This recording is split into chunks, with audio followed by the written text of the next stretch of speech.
ಹರೇ ಕೃಷ್ಣ. ಎಲ್ಲರಿಗೂ ನಮಸ್ಕಾರ. ಓಂಕಾರ ಕ್ರಿಯೇಷನ್ಸ್ಗೆ ಸ್ವಾಗತ. ಈ ದಿನದ ರೆಸಿಪಿ ಬಾದಾಮಿ ಹಲ್ವಾ. ಈ ವಿಡಿಯೋ ಇಷ್ಟ ಆದರೆ ಒಂದು ಲೈಕ್ ಕೊಡಿ ಮತ್ತು ಸಬ್ಸ್ಕ್ರೈಬ್ ಆಗಿಲ್ಲ ಅಂದರೆ ದಯವಿಟ್ಟು ಚಾನಲ್ನ ಸಬ್ಸ್ಕ್ರೈಬ್ ಮಾಡಿ ನೋಡಿ. ಬಾದಾಮ್ ಹಲ್ವಾನ ಮನೆಯಲ್ಲೇ ಸುಲಭವಾಗಿ ಮಾಡ್ಕೋಬೋದು. ವಿಡಿಯೋನ ಎಲ್ಲೂ ಸ್ಕಿಪ್ ಮಾಡಿದರೆ ಎಂಡ್ವರೆಗೂ ನೋಡಿ. ನಾನಿಲ್ಲಿ ಬಾದಾಮಿಗಳನ್ನ ಸುಮಾರು 8 ಗಂಟೆಗಳ ಕಾಲ ನೀರಲ್ಲಿ ನೆನೆಸಿದ್ದೇನೆ. ನೀರಲ್ಲಿ ನೆನೆಸೋದಕ್ಕೂ ಮುಂಚೆ ಸುಮಾರು ಅರ್ಧ ಗಂಟೆಗಳ ಕಾಲ ನೀರಲ್ಲಿ ನೆನೆ ಹಾಕ್ಕೊಂಡು ಆನಂತರ ಬಾದಾಮಿನ ಚೆನ್ನಾಗಿ ಸ್ವಚ್ಛ ಮಾಡಬೇಕು. ಸುಮಾರು 2 ಬಾರಿ ತೊಳಿಬೇಕಾಗತ್ತೆ ಬಾದಾಮಿನ. ಆ ನಂತರ ಒಳ್ಳೆ ನೀರಲ್ಲಿ ನೆನೆ ಹಾಕೋಬೇಕಾಗತ್ತೆ.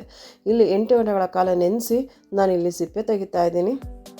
ಸಮಯ ಇಲ್ಲ ಅಂದರೆ ನೀವು ಕುದಿಯೋ ನೀರಿನಲ್ಲಿ ನೆನೆ ಹಾಕೋಬೋದು. ಸುಮಾರು 2 ರಿಂದ 3 ಗಂಟೆಗಳ ಕಾಲ ನೆನೆಸ್ಕೊಂಡ್ರೆ ಸಾಕು.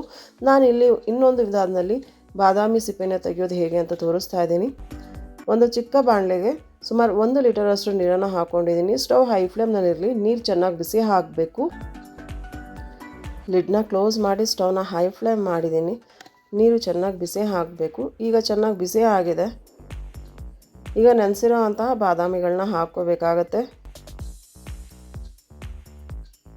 ಈಗ ನೆನೆಸಿರೋ ಅಂಥ ಬಾದಾಮಿನ ಹಾಕ್ಕೊಂಡು ಒಂದು ಕುದಿ ಬರಬೇಕು. ಅಲ್ಲಿವರೆಗೂ ಮಾತ್ರ ಕುದಿಸ್ಕೋಬೇಕಾಗತ್ತೆ.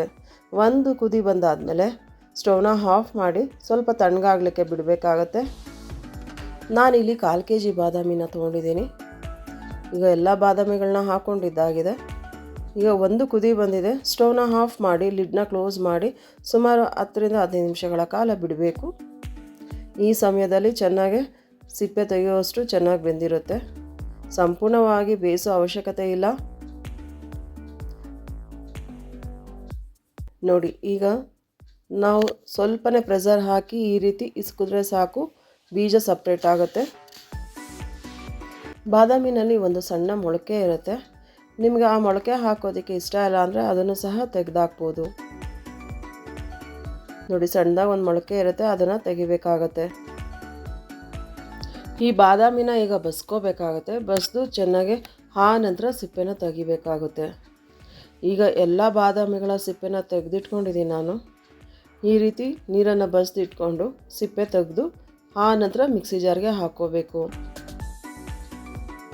ಮೀಡಿಯಮ್ ಸೈಜ್ ಜಾರ್ಗೆ ಈಗ ಸಿಪ್ಪೆ ತೆಗೆದಿರುವಂತಹ ಬಾದಾಮಿಗಳನ್ನ ಹಾಕ್ಕೊಂಡು ಸುಮಾರು 100 ml ಅಷ್ಟು ಹಾಲನ್ನು ಹಾಕ್ಕೋಬೇಕು. ಹಾಲು ಕುದ್ದಿರ್ಬೋದು ಅಥವಾ ಕುದಿಸ್ದಲ್ಲೂ ಇರ್ಬೋದು. ಹಸಿ ಹಾಲನ್ನು ಸಹ ಹಾಕ್ಕೋಬೋದು ಅಥವಾ ಬಿಸಿ ಮಾಡಿರುವಂಥ ಹಾಲನ್ನು ಸಹ ಹಾಕ್ಕೋಬೋದು.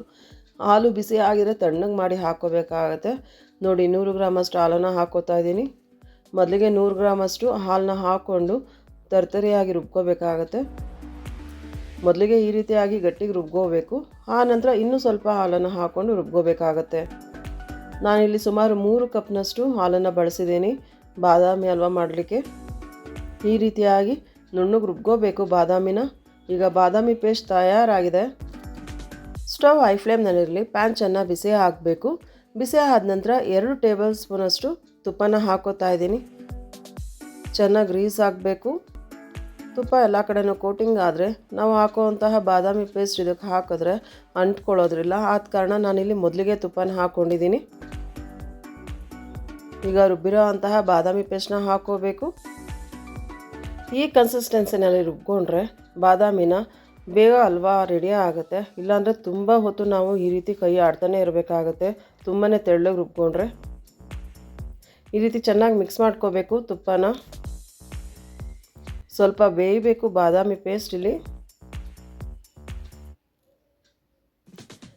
ಈಗ ಮತ್ತೊಮ್ಮೆ 1 ಕಪ್ಪಷ್ಟು ಹಾಲನ್ನ ಹಾಕೋತಾ ಇದ್ದೀನಿ. ಸ್ವಲ್ಪ ಬಾದಾಮಿ ಪೇಸ್ಟ್ ಬೆಂದಿದೆ ಅಂತ ಆದಮೇಲೆ ಸ್ವಲ್ಪ ಹಾಲನ್ನು ಹಾಕ್ಕೊಂಡು ಈ ರೀತಿಯಾಗಿ ಚೆನ್ನಾಗಿ ಬೇಯಿಸ್ಕೋಬೇಕು. ಚೆನ್ನಾಗಿ ಮಿಕ್ಸ್ ಮಾಡ್ಕೋಬೇಕು. ಹಾಲು ಹಾಕಾದ್ಮೇಲೆ ಈ ಹಂತದಲ್ಲೇ ನಾವು ಬಾದಾಮಿ ಪೇಸ್ಟ್ನ ಚೆನ್ನಾಗಿ ಬೇಯಿಸ್ಕೋಬೇಕಾಗತ್ತೆ. ಈಗ ಗಟ್ಟಿ ಆಗ್ತಾ ಬರ್ತಿದೆ. ಮಧ್ಯದಲ್ಲಿ ಸ್ಟವ್ನ ಹೈ ಫ್ಲೇಮ್ ಅಥವಾ ಮೀಡಿಯಮ್ ಫ್ಲೇಮ್ನಲ್ಲಿ ಇಟ್ಕೋಬೇಕಾಗತ್ತೆ. ನಾನಿಲ್ಲಿ ಒಂದು ಬೌಲ್ಗೆ ಸುಮಾರು 20 ಕೇಸರಿ ದಳನ ಹಾಕ್ಕೊಂಡು ನೆನೆ ಹಾಕ್ಕೊಂಡಿದ್ದೆ. ಆ ಕೇಸರಿ ದಳದ ಹಾಲನ್ನ ಹಾಕ್ಕೊಂಡಿದ್ದೀನಿ ಇಲ್ಲಿ. ನೀವಿಲ್ಲಿ ಬೇಕಿದ್ರೆ ಫುಡ್ ಕಲರ್ನೂ ಸಹ ಬಳಸ್ಬೋದು. ನಾನಿಲ್ಲಿ ಫುಡ್ ಕಲರ್ ಬದಲಾಗಿ ಮನೆಯಲ್ಲೇ ಮಾಡಿರುವಂಥ ಅರಿಶಿಣದ ಪುಡಿನ ಹಾಕ್ಕೊಂಡಿದ್ದೀನಿ. 1/4 ಚಮಚಕ್ಕಿಂತ ಕಮ್ಮಿ ಹಾಕ್ಕೊಂಡಿದ್ದೀನಿ ಇಲ್ಲಿ ಅರಿಶಿಣದ ಪುಡಿನ. ಈ ರೀತಿ ಚೆನ್ನಾಗಿ ಮಿಕ್ಸ್ ಮಾಡ್ಕೋಬೇಕಾಗತ್ತೆ. ಈಗ ಗಟ್ಟಿ ಆಗ್ತಿದೆ. ಈ ರೀತಿ ಪ್ಯಾನ್ ಬಿಡಬೇಕು. ಅಲ್ಲಿವರೆಗೂ ಸಹ ನಾವು ಈ ರೀತಿ ಚೆನ್ನಾಗಿ ತಿರ್ಕೋಬೇಕಾಗತ್ತೆ. ನಾವು ಲೋ ಫ್ಲೇಮಲ್ಲೇ ಮಾಡ್ತೀವಿ ಅಂದರೆ ಬಿಸಿ ಸಾಕಾಗೋದಿಲ್ಲ. ಮಧ್ಯದಲ್ಲಿ ನಾವು ಹೈ ಫ್ಲೇಮ್ ಇಟ್ಕೋಬೇಕು ಸ್ಟವ್ನ. ಈಗ ತಳ ಬಿಡಲಿಕ್ಕೆ ಸ್ಟಾರ್ಟ್ ಆಗಿದೆ. ಈ ಹಂತದಲ್ಲಿ ಸುಮಾರು 1/4 kg ಬಾದಾಮಿಗೆ 1/4 kg ಸಕ್ಕರೆನ ಬಳಸಿದ್ದೀನಿ. 1/4 kg ಬಾದಾಮಿಗೆ 1/4 kg ಸಕ್ಕರೆ ಹಾಕಿದ್ರೆ ಸಿಹಿ ಹದ ಕರೆಕ್ಟಾಗಿರುತ್ತೆ. ಈಗ ಸಕ್ಕರೆ ಕರಗ್ತಾ ಬರುತ್ತೆ.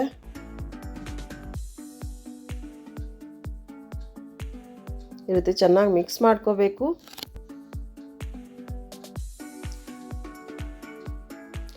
ಸಕ್ಕರೆ ಹಾಕಿದ್ಮೇಲೆ ಈ ರೀತಿಯಾಗಿ ಸ್ವಲ್ಪ ತೆಳ್ಳಗಾಗುತ್ತೆ ನೋಡಿ. ಸಕ್ಕರೆ ಹಾಕಿದ್ಮೇಲೆ ಬಾದಾಮಿ ಹಲ್ವ ತುಂಬಾ ಶೈನಿಂಗ್ ಆಗಿದೆ.